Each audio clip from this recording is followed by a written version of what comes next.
Real talk, you guys, going out to eat used to cause me so much anxiety, like to the point that I avoided it. I hated it. I would spend hours looking at the menu beforehand, figuring out, okay, what types of workouts do I have to do before? It was like this entire game of like Tetris with my food throughout the day in order to find out, what could I allow myself to have when I went out to eat? It was exhausting and not enjoyable at all. Can you relate? When you have food rules and disordered eating, it's so stressful. And thinking about things like, okay, well, how much oil did they use? What were the exact ingredients? Did they measure this correctly? Or actually ordering what you want and not worrying about that stuff can have just like this wave of guilt that just rushes over you if it goes against your food rules or what you're comfortable with. And then if you do likely order what you want, we have this like now or never mentality, and we feel like we are so out of control around a juicy burger and delicious plate of fries, right? I was in that place,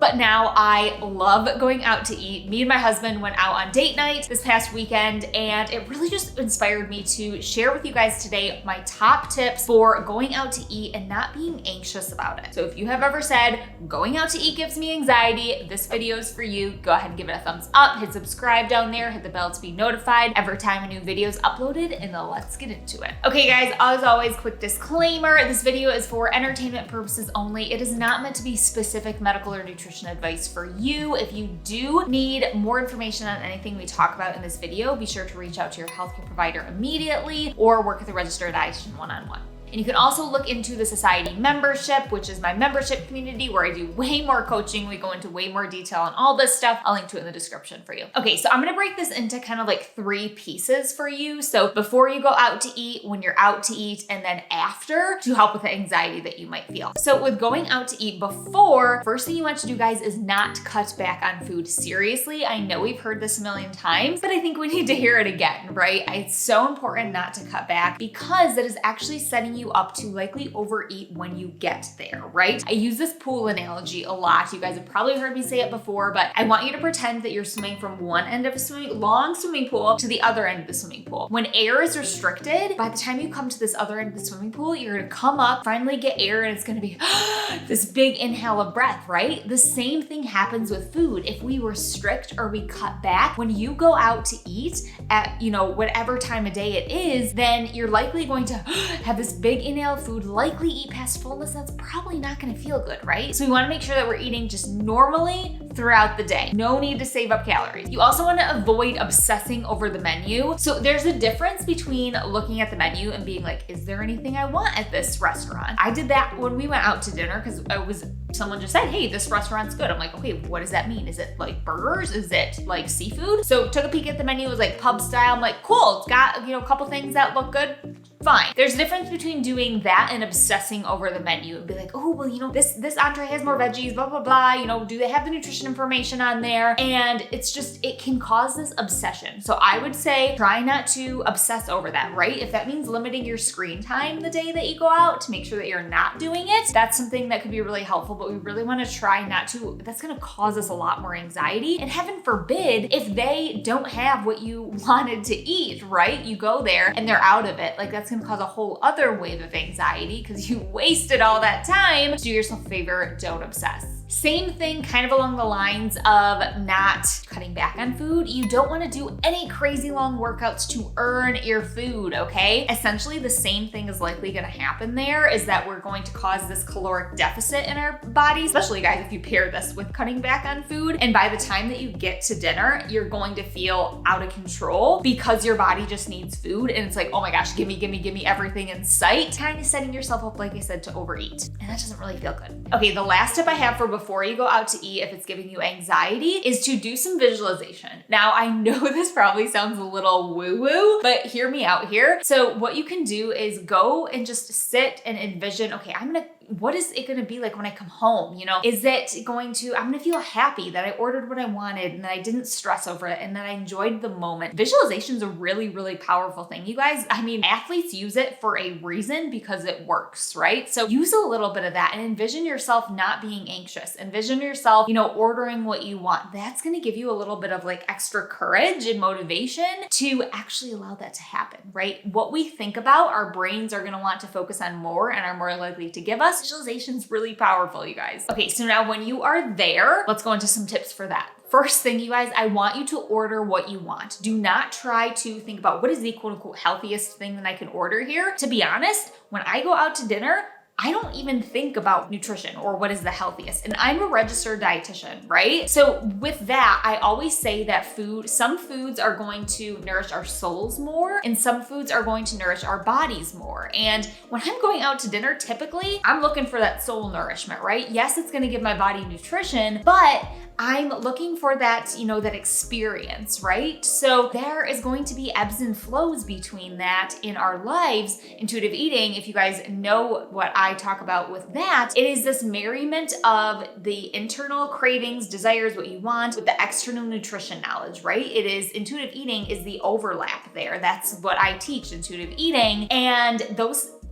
circles can ebb and flow. So there may be, more on the day-to-day basis. Yeah, I do use a lot of that Jen's nutrition to allow my body to feel my best, paired with my cravings and desires and all of that. But there might be times in my life where I focus more on the cravings, desires, like typically when I go out to eat. And there might be other times in your life where you focus more on the nutrition aspect of things, right? Like if you just need food fast and you're not necessarily craving anything, specific disease states, different times, like it's just at different times of our life can kind of have those things ebb and flow. But when I'm going out to eat, I'm looking for that soul nourishment, right? And if you avoid getting what you actually want to eat, you're probably again setting yourself up to eat past fullness and what is comfortable. Because if you're avoiding what you want and you're forcing yourself to eat the, broiled fish with the side of asparagus, that actually sounds delicious. But if there's chicken and waffles on the menu, I'm picking the chicken and waffles. Anywho, if you avoid getting what you actually want, you're gonna probably eat past fullness on the food that you order because you're trying to get it to hit a spot. You want it to satisfy something that it can't satisfy because it's not that thing, right? So instead, order what you want, eat it mindfully, enjoy it.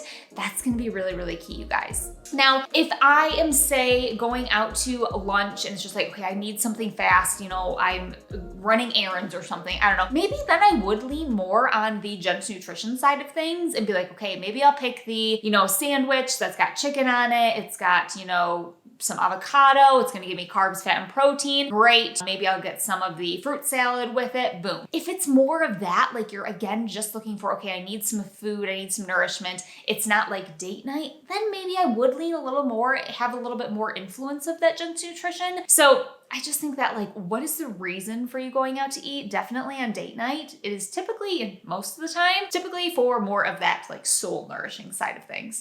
Make sense? Okay, another tip for when you're there is to stay mindful. So what I mean by this is be present with your meal, right? And notice the taste, the smell, the texture. All of those things are going to increase your enjoyment with it and actually increase your ability to listen to your fullness and satisfaction, okay? Versus if we are eating on autopilot. Now, I get a lot of questions of, okay, but Colleen, how do I do this when I'm conversing with people and mingling? Just ask yourself, how does the food taste, okay? I say this a lot, but a subtle fullness and satisfaction cue is when the food actually starts to change taste as we go through, because it's going to be less mind-blowing, right? But we have to be paying attention to it to notice that. So just check in a couple times. I usually say, when you start a meal, in the middle of a meal, and then when you think you're finished with a meal, just check in those times. That'll help you really kind of stay comfortable in how much you eat. Okay, so let's talk about FOMO when we're there. So fear of missing out is, how do we avoid that, right? This kind of these fries are only gonna be super crispy right now, so I better eat them. Or when am I going to be able to get this again? Thinking about when we're on vacation or things like that. What can we do to fight that FOMO? So I have some tips for you. The first thing is I would really try to tell yourself, I can have this again, okay? So what does that look like? It could look like you take the food home, you actually take the rest of it home. You allow yourself to say, you know what, these fries might not be the best at them, when I bring them home, but I can come back and order more, that's great. Or I can make crispy fries at home again. It's not the last time I'm gonna have crispy fries, right? You can do that. You can ask for, if you're at a potluck or something, you could ask for the recipe. You could also, if you are at a restaurant that you're never gonna probably be able to go to again, thinking if we're on vacation, you could then then go to Pinterest and look for similar recipes to kind of reduce that FOMO, right? And ask yourself, what is it about this meal that's satisfying to me? Is it a certain flavor, a certain texture, a certain, the way that they plated it? How can you then replicate that and bring that into your everyday life, right? Just remind yourself that it's not necessarily a now or never thing, that just to create a little bit less of that FOMO, some of those things can really help with that. And then also if you have that FOMO, something that you can do is just ask yourself, if I eat past fullness and I'm not comfortable, am I going to be able to actually enjoy this experience? Or am I going to be thinking about, the waistband on my pants that is like bursting at the seams? Probably not going to make much of an enjoyable experience, which leads me into the last tip for when you're actually out to eat is to, again, just think about the experience that you're having, especially if you're having this anxiety when you go out to eat. Is focus on, I'm loving this date night with my husband. This is just so much fun for us to get out of the house. Or we also recently went out to dinner with my parents, and it was just like, this is nice for us to be together. We sat outside. It was fabulous. Just kind of taking in the environment that you're in, the people that you're with, the memories that you're creating. That can really, really help. Okay, so now tips for after. If you are still feeling a little bit of anxiety after going out, or you're feeling some of that guilt creep in there. Remember guys, guilt is not an ingredient, so we don't need to add it. These tips are gonna help you to avoid that. So I think one of the big things to do is to have a support system in whatever that looks like for you. So we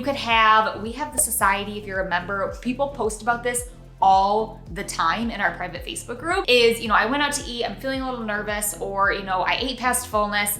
Just having a sounding board to talk things out with. I always say when things swirl around in your head, we blow them out of proportion, right? So it's important for us to process them, identify what's true, what's not, and just having a sounding board and a support system can be really helpful for that. You could also, talk to a friend, your significant other, text someone, anything like that. Journaling can also really help if you don't have anyone to help work through those emotions, because actually writing them down can really help and just get them again out of your head and for you to be able to process. Those are really great, but just make sure that you don't try to bottle it up and you have a support system that you can talk to. Remember, we talked about focusing on the memories while we're there. Well, we want to do the same thing after so that you can remember, why did I go out to eat? What was the purpose of it? Did I enjoy it? Because those are the things that matter in life. And sometimes you can ask yourself, what would my 99-year-old self want to remember from this experience? Is it, the feelings of, oh man, I felt so guilty, I didn't enjoy that? Or are they gonna look back and want to remember, the smile on your husband's face, or, your nephew throwing the French fries? I don't know, just random memories that you create during those experiences. Remember, just like we talked about before we go out, same thing applies to after, as you don't wanna cut back on food, restrict, or over exercise. That again is just likely going to lead us to that restrict binge cycle, right? Even if you ate past fullness, I would not recommend doing that, because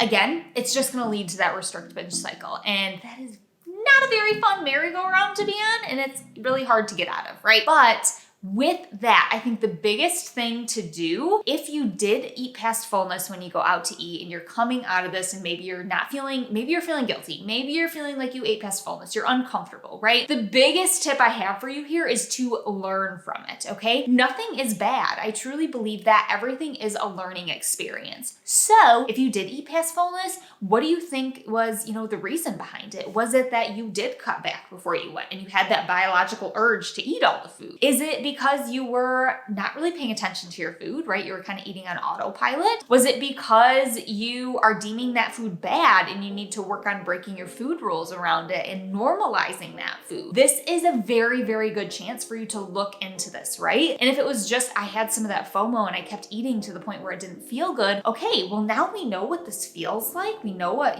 eating past fullness feels like, maybe not super great. Use that as learning for next time when you have that FOMO and it's like, oh, you know what? I remember that really didn't feel good. So I'm going to implement one of the tips that Colleen recommended and see if that helps, right? All of this is a chance to learn, okay? If you're in the society, I say that all the time. Above all, you guys, in order to be able to not have anxiety when you go out to eat, it's really important to focus on your overall relationship with food and body. Because if you just use these tips that I said in isolation and aren't working on anything else, it's kind of just gonna act like a band-aid and not really fix the root of the problem, which is likely needing improvement with your overall relationship with food and body. And I know it sounds like such a foreign thing. Like I thought I could never get to a place where I had a healthy relationship with food and body. It's possible, and literally thousands of people are doing it every single day in the society community, and I know that you can do it too, okay? I can post more information about that in the description for you, but I hope this video was really helpful for you in showing you that you can